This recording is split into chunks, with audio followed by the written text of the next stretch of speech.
नमस्कार दोस्तों, G20 सम्मेलन जो कि आज से स्टार्ट होने वाला है। जी हाँ दोस्तों, आज से G20 का सम्मेलन स्टार्ट होने वाला है और इसमें बहुत से देश पार्टिसिपेट करेंगे। बहुत से सारी बातों मुद्दों को लेकर के बात की जाएगी। क्या विकास देशों का विकास करना है, कैसे विकास करना है, क्योंकि इस बार वसुधैव कुटुंबकम की जो एक थीम दी गई है वो इसी बात को लेकर के दी गई है कि एक पृथ्वी एक परिवार का जो आपका नारा है वो जरूर सफल हो दोस्त। तो अगर हम बात करें यहाँ पर एजेंडा क्या होने वाला है, G20 समिट जो आपकी 2023 की है, जो आप भारत इसमें अध्यक्षता कर रहा है, कुछ ना कुछ बहुत महत्वपूर्ण एजेंडे होते हैं। उन सभी एजेंडे को जानेंगे जो सबसे ज्यादा जरूरी एजेंडे हैं। तो जो आज की आपकी समिट स्टार्ट हो रही है वहां पर अगर एजेंडे की बात करें, इनमें सबसे पहले मैं आपको बता दूं ये सभी देश हिस्सेदार हैं। मतलब 20 जो G20 है ना, उसमें आपके 19 बड़े देश और साथ ही एक यूरोपीय संघ का देश शामिल होकर के G20 की समिति बनाता है दोस्त। किसकी? G20 की, जिसमें इसके सभी देश ये शामिल हुए हैं। आप नाम देख सकते हैं। तो सबसे बड़ी बात आती है इस साल क्या है G20 का एजेंडा। G20 का एजेंडा आखिर क्या है, तो मैं आप सभी को बता दूं कि 9 सितंबर 2023 से भारत में G20 समिट की शुरुआत होने जा रही है दोस्त। G20 की शुरुआत 9 सितंबर से होने जा रही है।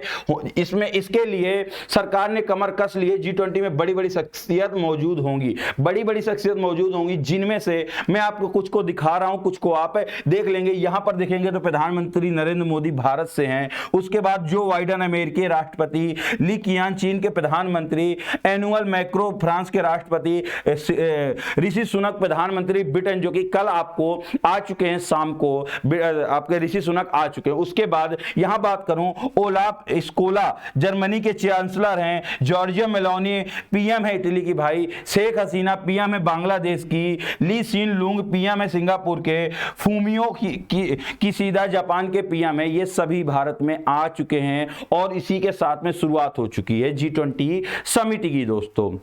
G20 का आप लोगों देख ही रहे होंगे, ये सभी देश G20 के भागीदार हैं, ये सभी देश G20 के सदस्य देश हैं। ठीक है, अब यहां पर अगर बात करता हूं, अगर 9 सितंबर से शुरू हो जाती है तो फोकस क्या रहेगा, किन किन मुद्दों को लेकर के फोकस रहेगा। तो सबसे बड़ा जो फोकस इस समय दिखाई दे रहा है वो किसका दिखाई रहा है, इस साल भारत का फोकस क्रिप्टो करेंसी में होगा, बिटकॉइन को लेकर होगा। क्योंकि सबसे ज्यादा पूरे साल अगर चर्चा में कोई चीज रही है वो रही है बिटकॉइन दोस्त। किसकी चर्चा रही है? बिटकॉइन की चर्चा रही है। तो बिटकॉइन जरूर इस समिति में इसका चर्चा होगी कि आखिर बिटकॉइन को क्या पूरे विश्व में लागू किया जाना चाहिए या फिर बिटकॉइन जैसी करेंसी को बैन कर देना चाहिए पूरी तरीके से। इन सभी तमाम मुद्दों पर चर्चा इसकी होगी। उसके बाद करूं तो रेगुलेशन, बहुपक्षीय डेवलपमेंट बैंक रिफॉर्मेशन की चर्चा होगी। ये सभी बैंक्स का जो रेगुलेशन होता है और डेवलपमेंट के लिए कैसे क्या करना है, इनका पूरा एक संग्रह बनेगा और उस पर चर्चा होगी। इसके बाद अगर बात करता हूं तो एजेंडे में अगली बात क्या होगी, तो यहां पर डिजिटल पब्लिक इंफ्रास्ट्रक्चर बढ़ाने और सरकार को क्लाइमेट फाइनेंसिंग फ्रेमवर्क तैयार करने पर ध्यान होगा सरकार का। किसका? सरकार का डिजिटल पब्लिक इंफ्रास्ट्रक्चर के बहुपक्षीय ढांचे के पड़ताल के लिए पूरा ध्यान होगा। यहां पर भारत का ध्यान होगा और इन पर चर्चा जरूर होने वाली है। कल की समिति में होगी, कल और परसों 3 दिन की जो आपकी समिति होगी उसमें इन सभी विषयों पर चर्चा होगी कि आखिर कैसे देश और पूरे विश्व को विकासशील बनाया जाए, विकसित देश बनाए जाएं। क्योंकि भाई कुछ गरीब देश है, कुछ विकासशील देश हैं और कुछ है जो क्या है विकसित देश हैं। तो सभी को एक ढर्रे में लाना, एक फैमिली एक जो अर्थ का नारा है उसे साकार करना, इसलिए इन सभी विषयों पर चर्चा होने वाली है। आगे बात करूं, G20 समिति का फोकस विकासशील देश और गरीब देश पर भी होगा। सीधी सीधी बात है, विकासशील देशों के साथ साथ गरीब देशों पर भी इसका पूरा का पूरा फोकस होगा कि उन गरीब देशों को भी कैसे हम विकासशील की भूमिका पे लाएं और उनको विकसित करें। इसके बाद अगर बात करता हूं तो चर्चा में सबसे बड़ी बात क्या रहने वाली है, चर्चा में रहेगी जो पिछले साल से चर्चा में रही है, रूस और यूक्रेन का पूरा मामला जो युद्ध चल रहा है उसको लेकर के पूरे विषय पर चर्चा होने वाली है। रूस और यूक्रेन मामले पर चर्चा हो सकती है। जी हां दोस्तों, यह मामला थोड़ा बड़ा नहीं बहुत बड़ा है। अभी तक ये मामला शांत नहीं हुआ, इसलिए रूस और यूक्रेन का जो युद्ध का मामला चल रहा है उस पर भी G20 में पूरी की पूरी चर्चा हो सकती है और इस मामले को शांत करने की कोशिश भी की जा सकती है।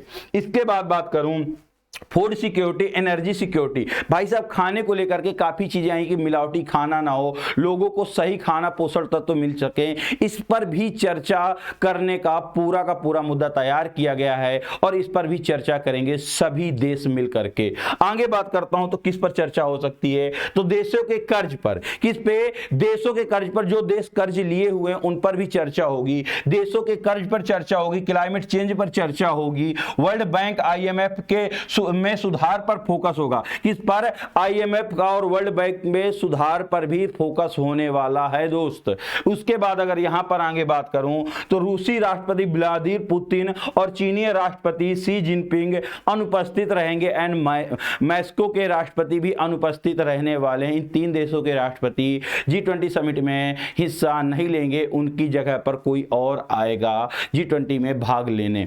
आगे अगर इसी के बात करते हैं तो G20 के साथ साथ प्रधानमंत्री नरेंद्र मोदी 3 दिनों में 15 द्विपक्षीय मीटिंग करने वाले हैं। भाई साहब 15 द्विपक्षीय मीटिंग करेंगे, 3 दिवसीय जो G20 का समिट है उस पर 15 द्विपक्षीय मीटिंग करेंगे। साथ ही साथ उसके साथ क्या करने वाले हैं, 8 सितंबर को ये 15 द्विपक्षीय मीटिंग में किससे किससे मीटिंग करेगा वो चीज आप जान लीजिए। 8 सितंबर को मॉरिशस, बांग्लादेश और अमेरिका से बैठक होगी। किससे? मॉरिशस, बांग्लादेश और अमेरिका से अहम बैठक होगी, अहम मुद्दों पर चर्चा होगी। इसके बाद यहां पर 9 तारीख को फिर 9 सितंबर को यूके, जापान, जर्मनी और इटली के साथ में बैठक करेंगे माननीय प्रधानमंत्री नरेंद्र मोदी जी। उसके बाद अगर बात करता हूं 10 सितंबर को फ्रांस, तुर्की, UAE, साउथ कोरिया, ब्राजील और नाइजीरिया के साथ बैठक होगी। 10 सितंबर को कनाडा के साथ भी बैठक होने वाली है। सभी देश आप देख चुके हैं, सभी देशों को पूरे फोकस से देख चुके हैं।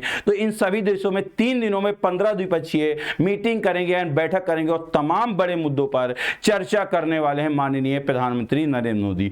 वहीं जब बैठक समाप्त हो जाएगी और G20 समिट कंप्लीट होगी तो अब सबसे बड़ा मुद्दा आएगा कि अब किसको अध्यक्षता दी जाती है, क्योंकि G20 की जो समिति फाइनल होती है, कंप्लीट हो जाती है पूरे साल में और उसका आखिरी सम्मेलन होता है, उसके बाद अगले देश को अध्यक्षता दे दी जाती है। तो किसको अध्यक्षता दी जाएगी उसके बारे में आइए जानते हैं। तो ब्राजील को सौंपी जाएगी कमान। मालूम हो कि 10 सितंबर को G20 का आयोजन ब्राजील को इसकी कमान सौंपने के साथ होगा। भाई साहब 10 सितंबर को ब्राजील को G20 की अध्यक्षता सौंप दी जाएगी। इसी के साथ ही G20 का आखिरी दिन का सम्मेलन आपका 10 सितंबर को होने वाला है। वहीं इसके बाद बात करें तो उल्लेखनीय है कि G20 आर्थिक रूप से ताकतवर देशों का ग्रुप है। भाई आर्थिक रूप से ताकतवर देशों का समूह है और G20 में 19 देश और एक यूरोपीय यूनियन है जिसमें इसमें 20 देशों के हेड ऑफ स्टेट कई मुद्दों पर चर्चा करते हैं। किस पर? कई मुद्दों पर चर्चा करते हैं। ब्राजील के ये देख लीजिए फोटो है राष्ट्रपति की, ब्राजील के साथ माननीय नरेंद्र मोदी जी हैं और वो सौंपेंगे उनको अध्यक्षता G20 की। तो उम्मीद करता हूं कि आपको समझ में आया होगा कि G20 का क्या है एजेंडा और किन मुद्दों पर बात की जाएगी। तो अगर आपको वीडियो अच्छा लगता है तो वीडियो को लाइक करेंगे, शेयर करेंगे, चैनल को सब्सक्राइब करेंगे। ऐसे वीडियो के लिए बने रहिए। यूपी एग्जाम्स बाय रिजल्ट गुरु में मिलते हैं अगले वीडियो। तब तक के लिए सभी दोस्तों को थैंक यू सो मच। जय हिंद, जय भारत।